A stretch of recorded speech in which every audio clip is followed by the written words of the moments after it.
This video will be covering the feminist approaches to personality theory, primarily in the form of relational-cultural theory, for PSY 230 personality theory.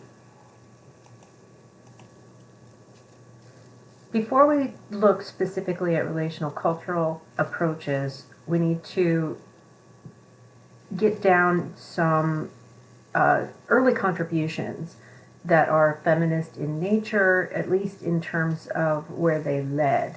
They may not have had feminist intentions, although most did, but they definitely led in the direction of inspiring some of the later theorizing that we'll be talking about in this chapter. Now, you've already studied Karen Horney's work, the feminine psychology that we discussed in that chapter, made the assumption that there were social conditions that were really at the root of what she described as the particular neuroses experienced by women. But, the flip side as well, she felt that social conditions, particularly in the form of gender roles, were causing both men and women to suffer and their relationships to suffer. Clara Thompson is seen as a contributor to these approaches because of the way she emphasized the importance of relational experience. Most personality theorists, and we'll talk about this more later in the chapter, coming from a Western European and primarily masculine orientation, their emphasis developmentally is on separation and being able to be an independent, solidly formed self who can choose to be in relationship with others. So the critical pathway developmentally is to separate. Whereas Clara Thompson and then later feminist psychologists are going to argue the self actually develops in and through relationships, and those relational capacities are actually essential strengths as opposed to limitations or weaknesses. In the 60s and 70s, primarily in the West, so we're talking about North America, Western Europe, the developmental models, as I just said, tended to overemphasize separation and individuation.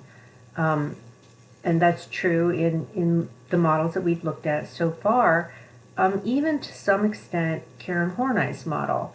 So Freud emphasized separation from same-sex parent, identification with opposite-sex parent as a pathway to developing an independent sense of self. Jung even called his approach individuation. You have to discover and balance the inner competing forces to create a separate, standalone kind of sense of self, and so on. When we study Erik Erikson in the weeks to come, same idea, through the first few of those Eriksonian stages of development, it's a steady process toward separation and individual independence. And after that is established, you can have relationships. So this criticism of these very Western models, which are not normative, in most of the countries around the world, though in most of Asia, in parts of Africa, in a good chunk of South America, you're talking about more collective or communal kinds of models that really emphasize deep connections between people. Nancy Shotaro is an interesting contributor, a controversial figure for a variety of reasons, tended to try and flip the Freudian script on its head. She specified, like Freud did, different developmental pathways for boys and girls, but instead of pathologizing girls as incomplete, both physically and psychologically, and inferior, both physically and psychologically, she argued the reverse, that boys tended to be hampered by their traditional upbringing, and it left them vulnerable, stunted, and deficient in terms of their ability to relate effectively. Whereas for girls who can, in a paternalistic, male-centered, male-dominated cultural context, be punished for their feminine skills, she felt that feminine abilities, such as connection and relation, were actually superior to the experiences of boys and men. Carol Gilligan, again, different kind of contribution here, primarily in the area of moral development, but she was one of the students who was looking at Kohlberg's work, worked with Kohlberg for a period of time, and found that it was a strikingly masculine model, and felt that it needed to be kind of retooled to factor in the fact that if family life, if connections to others, if relationships with others take a central role primarily in the lives of women, that their moral decision making in Kohlberg's approach is downgraded. So it's presented as being in that middle zone of moral development, whereas these high level ethics, which are highly individualistic, are described as superior in terms of moral reasoning.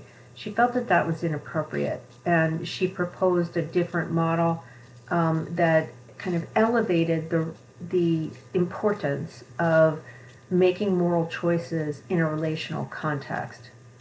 So these are all a variety. It's certainly not an exhaustive list of feminist contributors. There's certainly many, many, many more, but these are some examples of those. When we start to trace the history of feminist personality theories, we have to pull in some general feminist psychology contributors from the start.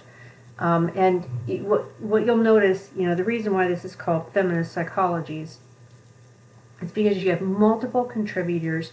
Many of them worked together, either temporarily or routinely, in their writing, in their research, in their clinical or counseling work. There was a real community across several decades of time. In terms of influential thinkers, Hannah Lerman is one of the first people who comes to mind when you talk about feminist psychology. She laid down some really important kind of assumptions that you would need to make if you were going to build a feminist personality theory or a feminist psychology from the ground up. And the first of these kind of principles would be, you have to, instead of making women the other, instead of making them the second thing to be described, so like in Freudian theory, in Ericksonian developmental theory, you have the male model is the norm, it is the normal. The female model is an approximation. So instead, Lerman argued, if you're going to understand women and women's lives, you have to make them the subject without making them in juxtaposition to the norm. She argues they are the norm, they are their own norm, and they shouldn't be seen purely in a comparative manner. She also, in the last part of the sentence here, women should be seen positively, because in all of psychology history, even including if you look at Horney's work as a whole, you've been given a snapshot, there's still a tendency up until the point in time when the feminist writers were working to pathologize patterns of behavior exhibited by women. And we still have sort of remnants of that today in the Diagnostic and Statistical Manual, primarily in the form of personality disorders. So she felt you place women at the center, and you have to accept that the ways in which women behave have a functional purpose that is essentially positive.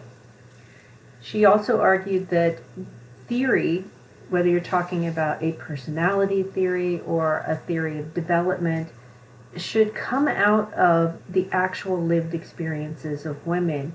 Now, from a methodological standpoint, this meant actually talking to women about their lived experience, and not just women in a clinical or counseling context. So one of the mistakes that many of the early feminist theorists pointed out was too much reliance on building clinically based models. So you're taking people who are struggling, people who are experiencing depression or anxiety or a whole host of other issues, and you're building a theory of what's quote unquote normal based on the abnormal. So she felt that you have to look at women's real lived experiences, and that will give you a more robust, more complete image of what those lives are like. And, for the sake of argument, she felt that the same thing should have happened in the psychology of men as well.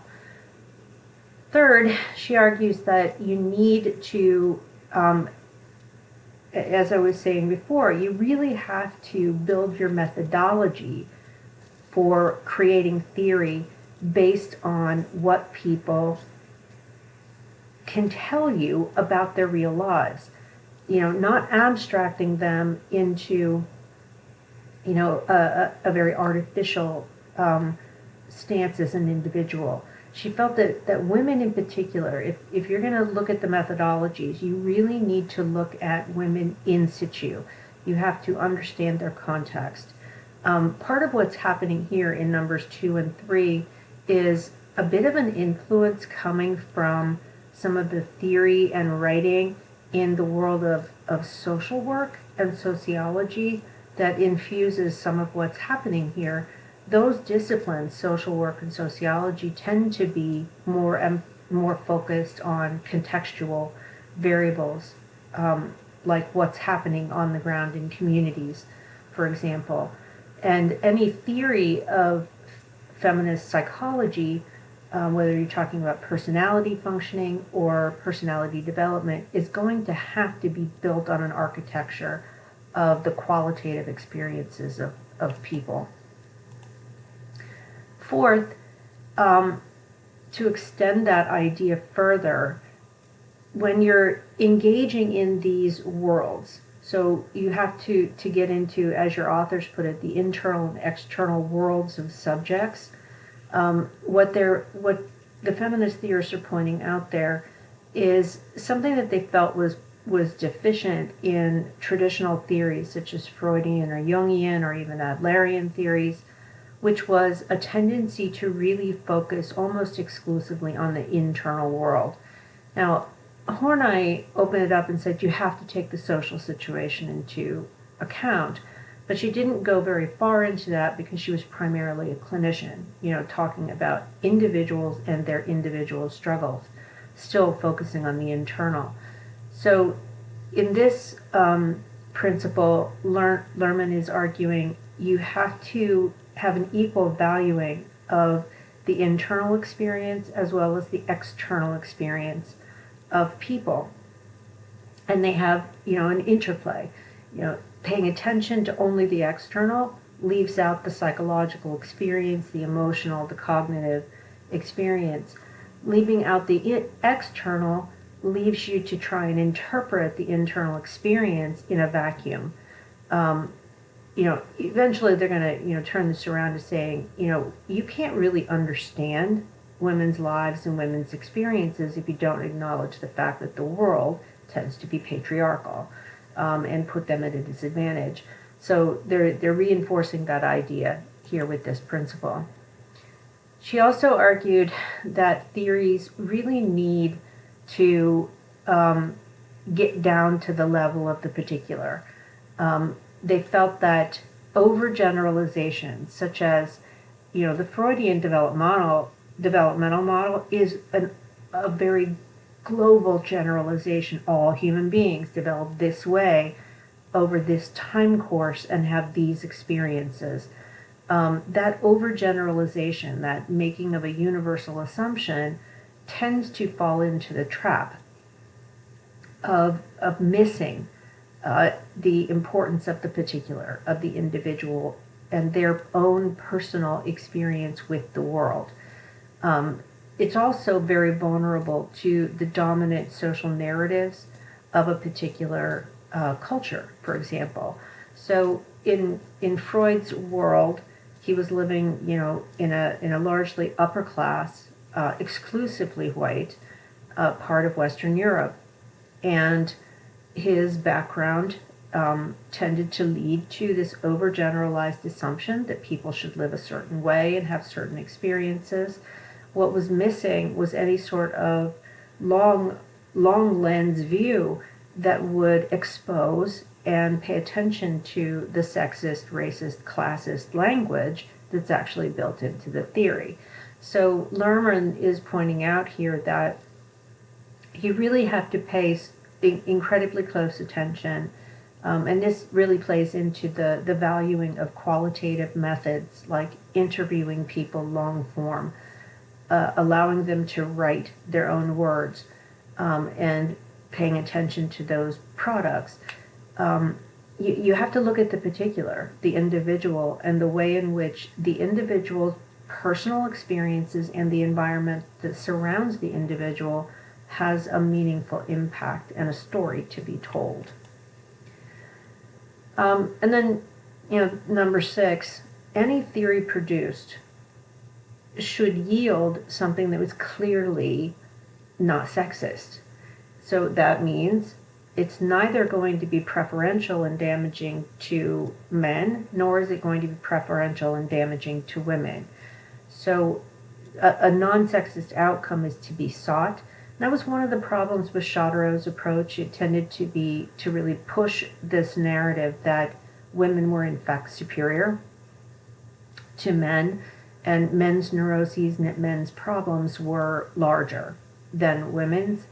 And in some ways, reading Shotaro can make you go, yeah, wow, that's awesome. But, when you really get down to it, does that really serve a non-sexist purpose?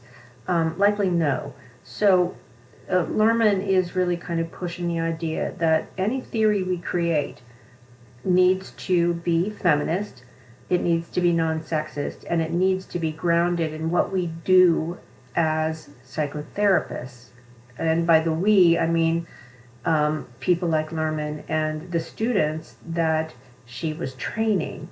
So psychotherapy is really focused on this holistic model, as opposed to looking at this person in terms of what are their inner drives, how do we rebalance their interior, or maybe if you're taking the Adlerian approach, how do you refocus their attention so they're doing good works in their community? Here they're saying, you need to take a big picture look. What has this person been through? Are this person's behaviors really just a rational response to a sexist, violent world? And if the answer is yes, a part of psychotherapy has to be dedicated to working on those problems so that the person who is in therapy is able to work on not just their emotional state, but also their larger process of living in the world in a healthier way. Now, Espen and Gawalik have also provide a set of principles that kind of extend these ideas, in some cases reiterate them, but your authors provide you with this just to build more context into these basic arguments of feminist psychology.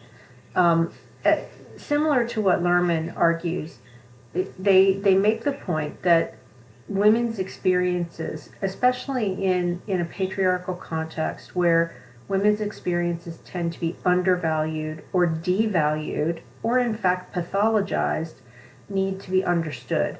So, for example, if a woman who is in an abusive relationship remains in that relationship with her children, the tendency is to, and there's a history of this in American psychology, to pathologize her, to describe her as dependent. And in fact, there has been a personality disorder that was used almost exclusively to describe why women would stay in abusive relationships. And it was called dependent personality disorder, which kind of neglected the fact that when women are abused systematically, and in fact when anyone is abused systematically and depowered, they tend to lose capacity to escape. And it's based in the situation, not in the woman's pathology. So using that as an example, women's experiences need to be deeply understood and valued. For instance, with the situation of an abusive relationship, adopting a dependent stance is often a survival strategy and a way of protecting the weakest in the home, particularly if the person has no economic resources or safe place to go. Second, and again, this echoes some of what Lerman said, you have to, in your research and in your delivery of psychotherapy services, you have to pay attention to the context, to every possible influence. That includes looking at all of the intersections, the social factors that are influencing behavior, class issues, ethnicity, race issues, religion issues, and so on. All of those things need to be understood. So again, to look at the example of a woman in an abusive relationship, let's say that that woman, that particular woman, in her community, the social values, maybe the religious values, maybe the family traditions say once you're in a relationship, you're in it. Maybe you're married. Once you're married, you stay married. And maybe the norms about relationships suggest that men are to be dominant and women are to be submissive. If that's the case, then, and you're looking at the social variables that are in play, that suggests that she needs to behave a certain way in order to get along. If the woman is also poor, she may have very few resources, very limited options for leaving an abusive relationship. She may have racial or ethnic influences that are layered on top that make suggestions from a socialization standpoint about what her behavior should be, how it reflects on the family, how it reflects on the wider community. So all of those things have to be taken into consideration. So rather than just simply saying this woman is mentally ill, and evidence of her mental illness is the fact that she's staying in a punishing relationship that she could easily escape. That easily escape piece is what's being missed if you don't pay attention to social variables, class variables, race and ethnicity, and all of the other variables that shape people into who they are. The third point that they make is that any psychology of women, any feminist psychology has to be pluralistic, meaning that you have to come at it from multiple points of view, and invoking multiple theories, different perspectives, different levels of analysis, if you will. And then finally, they make the statement, and critics of the approach come at it and say, you're preferencing one type of relationship over others. Should you really be doing that? Well, they make a judgment here, and they say that relationships between men and women, relationships between men and men, relationships between women and women should be egalitarian, meaning that the parties involved in relationships should have equal power, and they should share responsibilities. So, and that goes for whether you're talking about intimate relationships like marriages or partnerships, or whether you're talking about the therapeutic relationship between a client and a counselor. So egalitarianism, where people's power is ensured, where their capacity for decision making is valued and accepted, is seen as essential to these theories. Now, relational-cultural theory, which, as these pictures are just serving the purpose of reminding you repeatedly, these were group projects. These were group products. Coming from, just to give you a little bit of context, most of the women who worked on relational-cultural theory were therapists who were trained in largely male-dominated programs, clinical training programs or counseling programs, and they tended to be based on models like Erickson and Freud. If they were lucky, there was a little bit of Horney involved, but they were really being told, here's what female life is like. It is lesser than male. They may not have bought it, but that was the only model they were being given. But then when they were doing work with actual real women, what they were seeing was, for many of their clients were reacting to a world that was sexist. They were reacting to a world that was classist, that was racist, that was literally stacked against them. And the sadness, the anxiety, the post-traumatic stress, even the dependency that they were seeing in their clients was seen as a normal, healthy reaction to those circumstances. So out of that kind of frustration with how they'd been trained and the clients they were seeing, they started to develop what they called relational-cultural theory. A lot of this work came out of the Stone Center at Wellesley, and the primary people involved, and this is where most of your chapter is going to focus its attention. You have Jean Baker Miller, whose writing is wonderfully accessible. Irene Pierce Stiver, Judith Jordan, Janet Surrey, and Christine Brooks are some of the primary voices here. RCT, as this quote suggests, RCT argues that human beings, from the start, grow in a context of being connected to other human beings. Now, you might think, well, of course they do. Well, a lot of psychological theory says, as soon as we're born, we start separating. And in Western culture, that is a normative expectation. Think about how early we start telling parents, you need to train your baby to sleep on its own, to self-soothe, to be in its own room. That's a very Western culture kind of thing to do. But we do it because of the intense focus in Western culture on early independence and self-control. Relational-cultural theory suggests that we need to go back and revisit this assumption that all growth needs to take place in the service of radical independence, acknowledging the fact that all growth happens in connection to other human beings. They argue that the need for connection is normal. It's healthy. And it's by creating growth-promoting relationships that we are at our best. And they argued that the way this happens is if you allow relationships to be mutually filled with empathy and focused on empowerment. Again, that is mutual.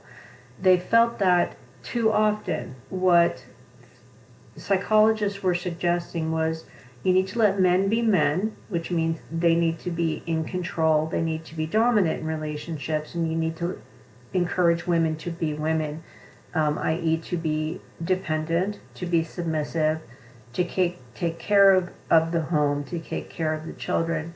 Men need to be powerful, they need to be decisive, they need to be in control of themselves and in control of their environment, both in the home and outside of it.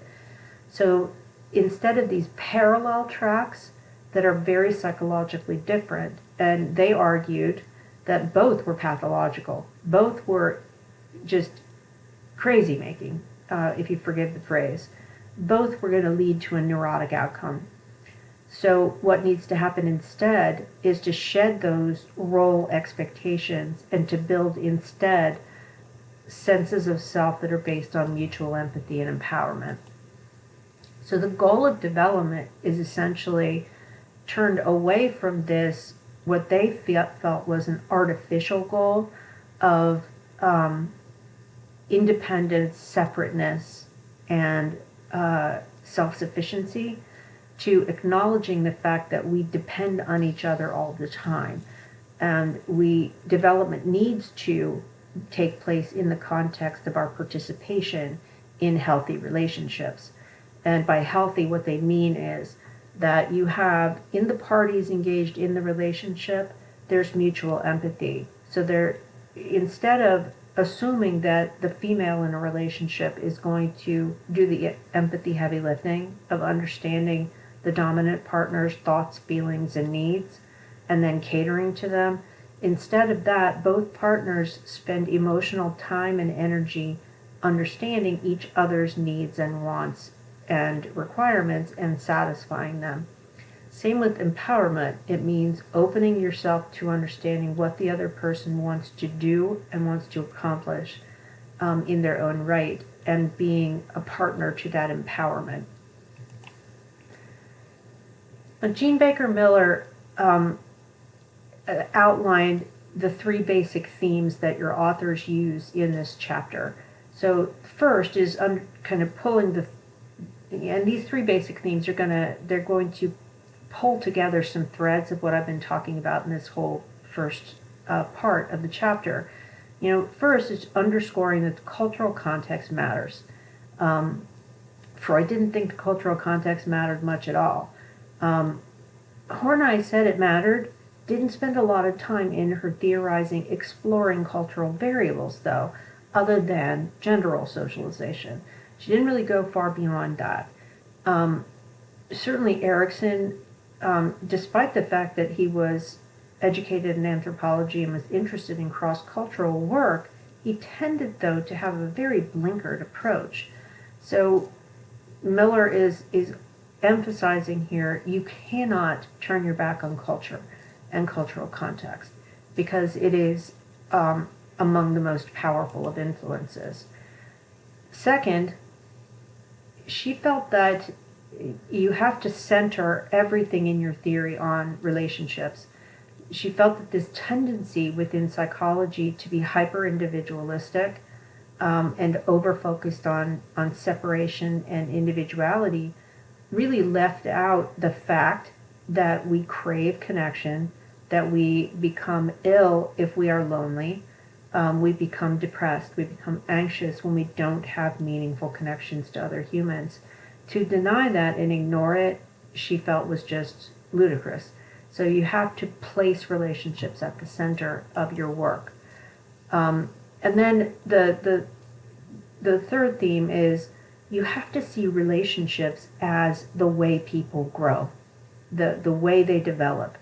From infancy on, we are in connection to other people, and we're defined by those connections in many ways. So briefly, let's look at each of these three, and that will wrap up part one. First, the cultural context. And again, a lot of this work is coming out of the Stone Center collective. There's going to be, a very openly feminist argument here that in patriarchal cultures, in cultures that are male-dominated, where the economic power, the social power, and even the family power is less for women, based on the structure of culture, women have to adapt. They have to adjust. They have to fit into relationships that are essentially not equal. So what they acquire is unnaturally an unnatural constellation of characteristics, of personality attributes, but they're doing it in a way that is required of their situation. So if you want to, think about that non-mutuality, that inequality, and how you might have to adjust to that, if you have very little power, you really have to focus on making sense of what other people want and giving them what they want so that you're safe, so that you have what you need, right? So whereas Freud would see those behaviors as an indication of the natural inborn inferiority of women, these theorists see it as basically you're just adapting to a crazy world. It's not that you, by your very nature, are flawed. It's because the world is forcing you to adapt in a way that makes you look less healthy from a patriarchal point of view. That means, to continue the thread here, less powerful groups, so in a patriarchal culture, females have less power on average. they're going to appear different. They're going to adapt to that dominant group, and they're likely to be misunderstood. So they will, if you look at the history of psychology, women have traditionally been pathologized. So their adaptations to an unfair world have tended to be defined as naturally occurring maladies that are biologically based, when in fact they are socially caused. This dynamic, where you have a patriarchal culture with a power structure that disenfranchises and disempowers women, the subordinate group is going to be subject to this relabeling of their behavior, and their behavior is going to be described as pathological, and having its origin in the fact of biological sex, whereas the actual origin is in the world.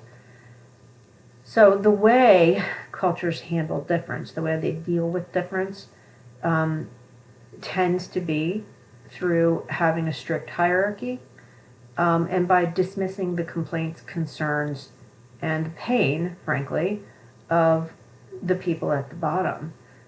So people without power, they have a tendency to be ignored, to be dismissed. They also tend to have their pain denied or pathologized in ways that are fundamentally, I don't know what the right word is, they force a disconnection in mind between how the person sees the world and what the world is telling them they should be seeing. So when they're talking here about painful disconnections occurring, it's not just disconnections within, say, a dyadic relationship, a disconnection between, say, a husband and wife, for example, but also a disconnection within the self. So if you're a person who is in a depowered position, and you're constantly exposed to your world reinforcing your depowered status and also blaming you for it at the same time, that sort of gaslighting can lead to a disconnection between your own understanding of yourself and the world that you see. And it can leave people in a very deeply troubled state. Now, the centrality of relationships, the cultural relational model, and this is the relational part of it, the argument is straightforward. All human development occurs in the context of relationships. When we are cut off from relationships, when we are forced into inauthentic relationships, we suffer. They argued, the Stone Center model, they argued that women especially suffer in patriarchal cultures in terms of their psychological well-being because of this tendency to try to force everyone into inauthentically imbalanced relationships. Their assumption, therefore, is going to be, for health to be restored, it doesn't mean doing long-term individual psychotherapy on the woman who has, say, depression. It means rebuilding the social structure so that it's possible to have mutuality in relationships. Now, at the micro level, it might mean giving someone the context and the personal strength, but also the interpersonal support to leave, say, for example, an abusive relationship, and allow them to become stronger and move in the direction of mutually beneficial types of relationships. So what your goal state is to have this acknowledgement and then support for mutual empathy, mutual responsiveness, mutual support for growth of all individuals within relationships. And that included children. So that leads pretty naturally into this idea of pathways to growth.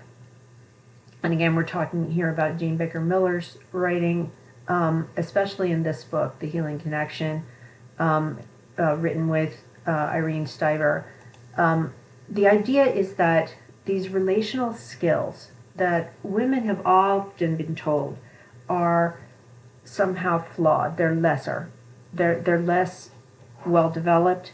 They don't have the kind of emotional maturity that an independent, successful male would have. These relational capacities to nurture, to care, to connect, instead of being pathologized, they are actually healthy patterns that need to be identified as healthy and nurtured further. Their assumption is that when we force people to give up the ability to develop these qualities, these healthy adaptations, you're essentially hacking off half of their psychological ability, and forcing them into a very narrow pathway, a very narrow lane, if you will. The relational qualities that women often acquire based on their role structures, they should be seen, according to this model, as strengths, as positive skills that people can acquire. And they also need to be balanced with the ability to acquire some of the skills that are masculine defined. But in these models, they really spend a lot of time trying to reclassify and give a positive valence to relational qualities because they have been so strongly pathologized in Western psychological models of growth and development. So this theme really clashes with the interpretations of the prevailing theories that the women in the Stone Center, how they were trained as therapists. They were trained to think about individuality. They were trained to think about separation. They were trained to pathologize dependency and connection and emotionality. And they argued that that was just wrong-headed, that these relational qualities are the things that human beings desperately need in order to be happy and to be healthy and to continue to grow across the lifespan. So they make the point that in traditional theories, so far the traditional theories that you've looked at, Freud, Jung, Adler, and even despite the feminist contributions that Horney made, her model is still largely individualistic. In traditional theories, the fact that women are expressive and that they give more of their emotional energy to the quality of their relationships, and the fact that they support others more, tended to be pathologized openly. So Freud's description of those traits was to describe them as hysterical or overly dependent. And as I mentioned, there are still artifacts of this in the Diagnostic and Statistical Manual. They're no longer labeled as primarily female in nature, but if you look at the diagnostic numbers, the statistics, they're still overwhelmingly diagnosed in women. They also make the point that from the start, boys in Western culture tend to be pressured, intensely pressured, to disconnect, and that they suffer as a result. So the tendency toward compartmentalizing emotionality, being only permitted, say, to express anger and hostility, but not to express concern, sadness, and anxiety, leads to compartmentalized emotions that are out of balance, forcing men to place most of their value and energy into work, and dominating others tends to leave them in trouble emotionally. So boys would benefit, they argued, from learning in an empathic relational context to let go of some of the overemphasis on competition and power that leaves them in a psychologically disconnected state. Now, for the part of women, women are socialized very intensely to, as Karen Horney put it, to overvalue a particular form of relationship that is, in many ways, centered around the life of men, or the lives of men, or attachments to men as a way to secure security and safety. So females, when they are denied access to power, they're denied the ability to compete in their own right in a world that values the presence of males more than females.